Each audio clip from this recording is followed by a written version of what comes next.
नमस्कार दोस्तों, अगर आपके पास भी 10 साल पुरानी डीजल कार है या 15 साल पुरानी पेट्रोल कार है और आप इसको दिल्ली की सड़कों पे दौड़ा रहे हैं, तो अब आप ऐसा 1 अप्रैल से नहीं कर पाएंगे।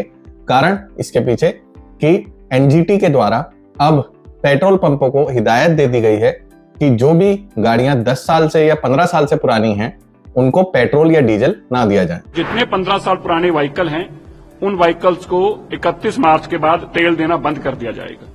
अब ये पहचान होगी कैसे?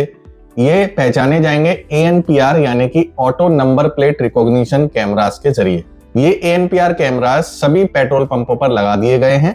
ऐसे में कई लोग तो हो सकता है NCR से यानी कि गाजियाबाद से, नोएडा से, गुड़गांव से, हरियाणा के दूसरे राज्यों से जो आसपास पड़ता हो, उनसे भरवा लेंगे। पर उन लोगों का क्या होगा जो सेंट्रल दिल्ली में या दिल्ली के ऐसे क्षेत्र में रहते हैं जहां से दूसरे राज्य का बॉर्डर दूरी पर है। तो ऐसे में यही विकल्प बचेगा कि आपको अपनी गाड़ी को स्क्रैप करवाना पड़ेगा गवर्नमेंट के ऑथराइज सेंटर पर।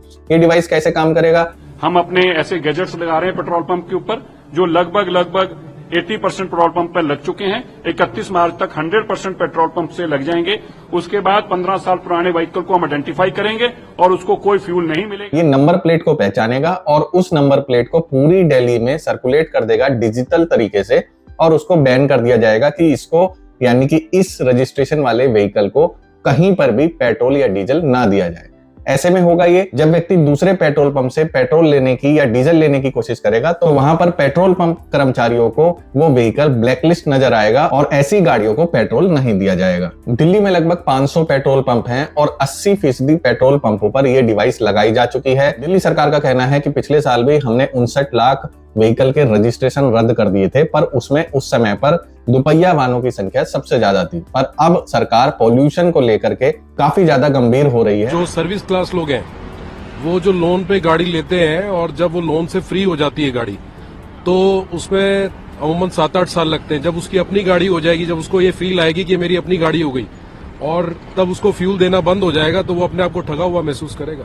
तो ऐसे में अगर आपके पास कोई व्हीकल है तो या तो उसको आप स्क्रैप सेंटर में बेच सकते हैं और उसको बेच करके एक स्क्रैप सर्टिफिकेट हासिल कर सकते हैं, जिससे कि आप जब नई गाड़ी लेने जाएंगे तो वहां पर आपको लगभग 20% का डिस्काउंट रोड टैक्स में किया जाएगा। और ऐसी गाड़ियों को अगर जब्त किया जाता है तो सरकार का कहना है इस पर 10,000 रुपए का जुर्माना होगा, और अगर ऐसा कोई एक्सपायर्ड 2 व्हीलर जब्त किया जाता है तो उस पर 5,000 रुपए का जुर्माना सरकार वसूलेगी। और इसके बाद अगर कोई गाड़ी दोबारा से फ्यूल लेने की कोशिश करते हुए पकड़ी जाती है तो उसको स्क्रैप सेंटर भेज दिया जाएगा और उसको स्क्रैप करके जो भी उसका पैसा मिलता है वो गाड़ी के मालिक को ट्रांसफर कर दिया जाएगा। सरकार का कहना है ये सब इसलिए किया जा रहा है कि ताकि दिल्ली के लोगों को भी साफ हवा मिल सके और ऐसे में जो है ये पॉल्यूशन पर कुछ लगाम लगाई जा सके। मैं हूं प्रशांत और आप देख रहे थे AP कार BHP।